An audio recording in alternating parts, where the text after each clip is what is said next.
میں نے ذرا سا سر نکال کے دیکھنے کی کوشش کی، لیکن ساحر نے واپس مجھے اپنی پناہوں میں چھپا لیا اور مجھے کور کرتے ہوئے وہ سارا کانچ خود پہ سہ گیا۔ اس کے ہاتھوں کی پشت پہ کانچ کے بڑے بڑے ٹکڑے اسے آ کے لگے، لیکن اسے کسی چیز کی پرواہ نہیں تھی۔ ساحر یہ کون ہے؟ مگر اس نے کوئی جواب نہیں دیا۔ میں نے اس کی آنکھوں میں اپنے لیے جنون دیکھا تھا، جیسے بس اسے مجھے ہر حال میں بچانا ہو۔ کچھ ہی دیر میں گولیاں برسنی بند ہو گئیں۔ میں بری طرح سے خوف کے مارے گہرے گہرے سانس لے رہی تھی۔ ساحر خان کے چہرے پہ ایک اطمینان آیا، جیسے اس کے سیکیورٹی گارڈز وہاں پہنچ گئے تھے اور گولیاں برسانے والے وہاں سے جا چکے تھے۔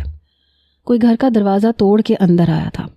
سردار صاحب، سردار خان! وہ آواز جانی پہچانی تھی، اسامہ لغاری۔ مجھے حیرت کا شدید جھٹکا لگا۔ کیا وہ ساحر کو جانتا تھا؟ ساحر مجھے چھوڑے وہاں سے باہر جانے لگا۔ میں نے اس کے کالر کو سختی سے پھر سے دبوچ لیا۔ پلیز باہر نہ جائیں۔ میری بات پہ اس نے میری جانب دیکھا، میرے بکھرے بالوں کو پیچھے کرتے میرے ماتھے پہ بوسہ دیا۔ کچھ نہیں ہوگا، وہ جا چکے ہیں، جسٹ ریلیکس میری جان۔ میری بکھری حالت کو دیکھتے ہوئے وہ اپنے مزاج کے خلاف نرمی سے بات کر رہا تھا۔ نہیں پلیز، نہیں، مجھے چھوڑ کے نہیں جانا ساحر، مجھے ڈر لگ رہا ہے۔ میں اس وقت سخت گھبرا گئی تھی، مجھے سمجھ ہی نہیں آیا، اور میں انجانے میں ساحر کے بہت قریب تر ہو رہی تھی۔ اس کے لبوں کو مسکراہٹ نے چھوا۔ جانتا ہوں تم ڈرتی ہو، ایک ہوائی فائرنگ سے تم بے ہوش ہو گئی تھی، اور ابھی تو گولیوں کی بوچھاڑ ہوئی ہے، تمہاری جان تو نکلنی ہی چاہیے تھی، وہ تمسخرانہ انداز میں بولا۔ لیکن آج مجھے اس کی کوئی بات بری نہیں لگ رہی تھی۔ میں نے پھر بھی اسے سختی سے دبوچے رکھا۔ اس نے میرے روم پہ ایک نظر ڈالی اور اپنے لب بھینچ گیا۔ وہ کمرہ رہنے کے قابل نہیں رہا تھا۔ اپنی شال اتارتا وہ میرے گرد اچھے سے لپیٹتا مجھے کور کر گیا۔ اس کا یہ انداز دیکھتے میں سٹل ہوئی تھی۔ ایک دم سے اس نے مجھے اپنی باہوں میں بھر لیا۔ میری نگاہیں اس سے ہٹی نہیں رہی تھیں۔ وہ مجھ سے نفرت نہیں کرتا تھا، شاید محبت کرتا تھا۔ نہیں، محبت کیسے کر سکتا تھا؟ مجھ سے کہا تھا اس نے کہ تم اب میری ضد ہو، بس اس سے زیادہ کچھ نہیں۔ کانچ سے بچتے بچاتے گزرتے ہوئے وہ مجھے اٹھائے کمرے کے دروازے کے پاس پہنچا۔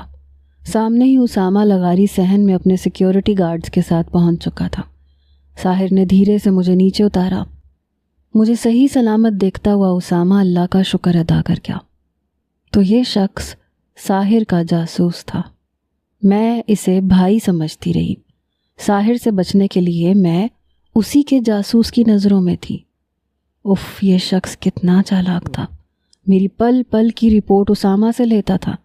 میں سوچ بھی نہیں سکتی تھی کہ جس شخص سے میں نے ساحر سے بچنے کے لیے پناہ مانگی تھی وہ اسی کا رائٹ ہینڈ تھا۔ اس نے اشارے سے اپنے سیکیورٹی گارڈز کو باہر بھیج دیا۔ وہ ساحر کا دوست تھا اور ساحر کی نیچر سے اچھی طرح واقف تھا۔ وہ ساحر کی آنکھ کا اشارہ تک سمجھ رہا تھا۔ میرا جی چاہا کہ میں رو دوں۔